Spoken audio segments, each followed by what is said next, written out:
Sino, pakinggan, isa boy tournament. Yo. Enigma, ano bang kasalanan ko sa'yo? Ikaw na naman. Bakit mo ko ginaganito?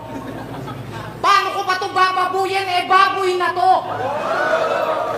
Ilang beses ko bang dapat ulit-ulitin? Bigyan mo ako ng kalabang malakas, Enigma, hindi malakas kumain.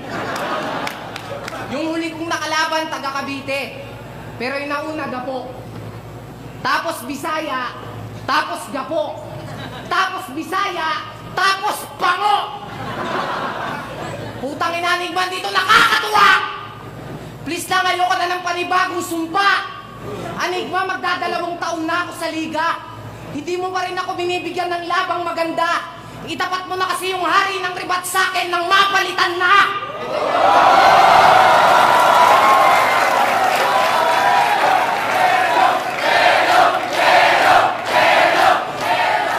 At bago pa mapunta sa punto ng panlalait, uunahan na kita. Hindi mo na pwedeng maliitin ang mga kahinaan ko, tangina ka.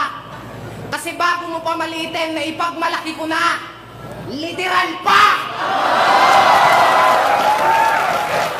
At baka sabihin mong payatot ako, wala kang patunay. Alam mo ba, nung nagpa-x-ray ako, yung resulta, picture ni Batista yung binigay. At baka sabihin mong model ka rin ng bench. Puta, yun ang ayokong marinig. Paano ka magiging modelo ng bench? Mukha kang logo ng bimig.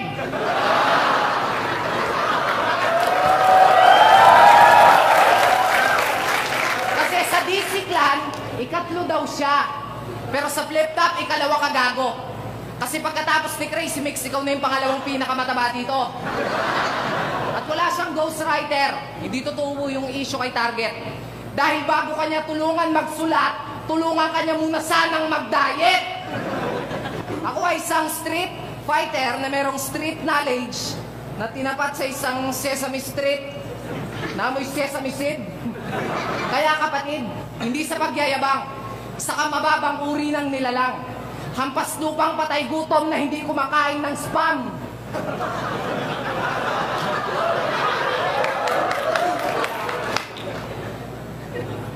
At ang lakas ng loob mo na sabihin niyang mukha mo, pogi. Sir, pakitapat. Yung mukhang yan, pogi. Lumabang ka lang naman kay Tugel ng konti. Pero kung gusto mong pumogi, bawasan natin yung ilong mo, i-donate natin kay Harlem yung konti. Time. Unang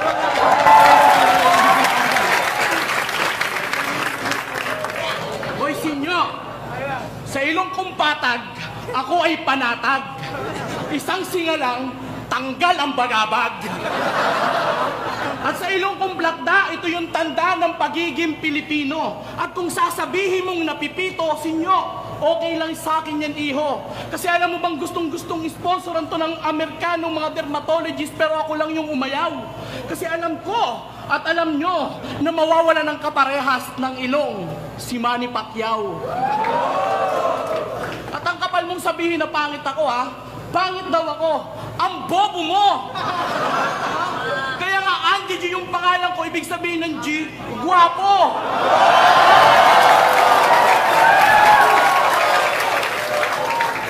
At yung pagiging guwapo ko, tulwag mong ginagawang topic, hindi mo alam kung gaano ka-toxic.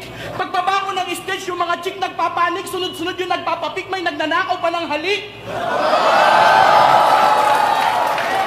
Akala mo ba, Enigma, gusto ko to? Tol, yung pagiging gwapo, hindi yan basta-basta. Hindi nyo lang alam, yan ang pinakamalaking problema namin ngayon dalawa. Itanong nyo pa kay Abra.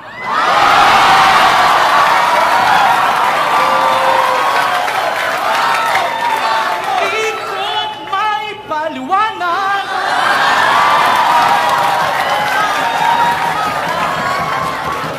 Mga babae, ako palagi ang hinahanap.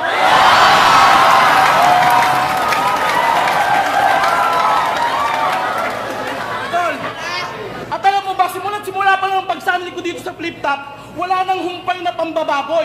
Bakit? Ano bang tingin nyo kay Crazy Mix? Kay Nothing Else? Kay Picoy? Ha? Sa susunod, kung manlalait ka ng mataba, tumingin ka muna sa iba. Akala nasasaktan? Nasasaktan din sila!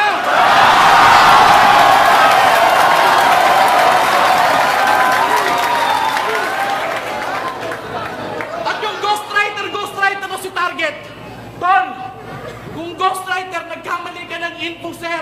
Sa lahat ng mga taong nandito, aaminin ko na, meron akong ghostwriter. Pero si Silencer. Kaya nga hindi siya nagpapapanalo dahil kapo-focus niya sa akin. Dahil sa disiklala ko lang daw yung bigatin. At nauwi tayo pala. Unang laban ko sa isa buhay. Tinagtad ako ng darat. Atras ako, sabi ko, wag! Pero sa mukha pa rin ako sinuwag.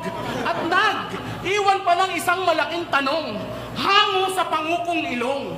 Ha? Sabay bitaw pa ng pinagkaitan ka ng karangalan at kagalingan di ka pinarangalan, pinangalanan ng mga tanga, wala ako doon, pero doon isa ka. Ayun, laglag.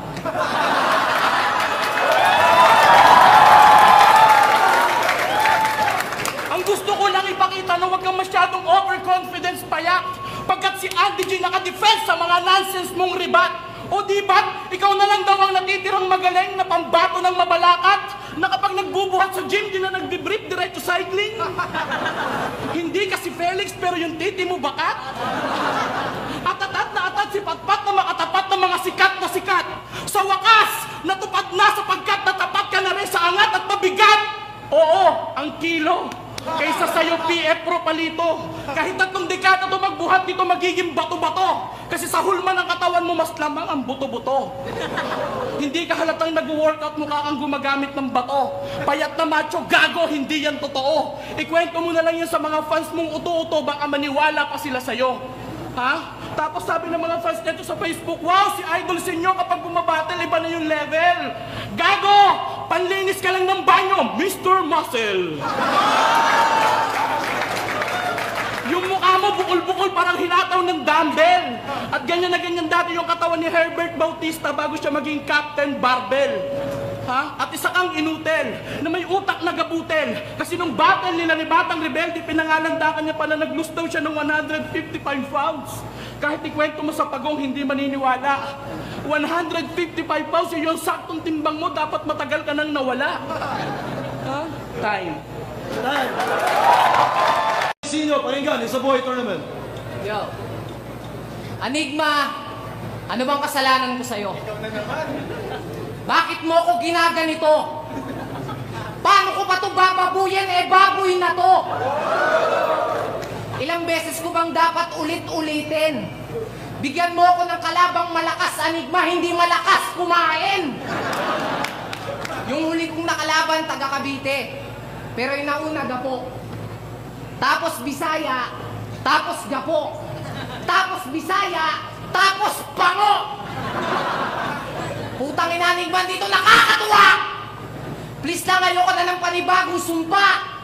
Anigma, magdadalawang taon na ako sa liga. Hindi mo pa rin ako binibigyan ng labang maganda. Itapat mo na kasi yung hari ng ribat sa akin nang mapalitan na!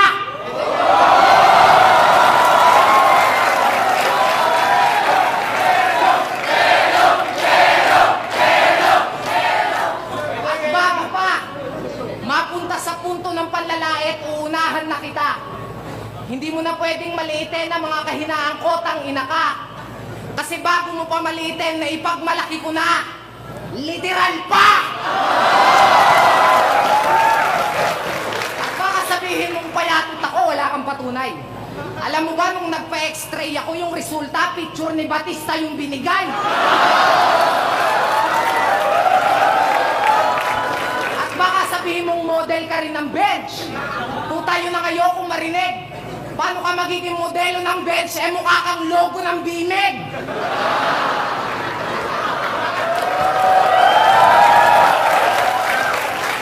Kasi sa Disiklan, ikatlo daw siya. Pero sa flip top, ikalawa ka gago. Kasi pagkatapos ni Crazy Mix, ikaw na yung pangalawang pinakamataba dito. At wala siyang ghostwriter. Hindi totoo yung issue kay Target. Dahil bago kanya tulungan magsulat, tulungan kanya muna sanang mag-diet. Ako ay isang street fighter na merong street knowledge na tinapat sa isang Sesame Street na amoy sesame seed. Kaya kapatid, hindi sa pagyayabang, sa kamababang uri ng nilalang, hampas lupang patay gutom na hindi kumakain.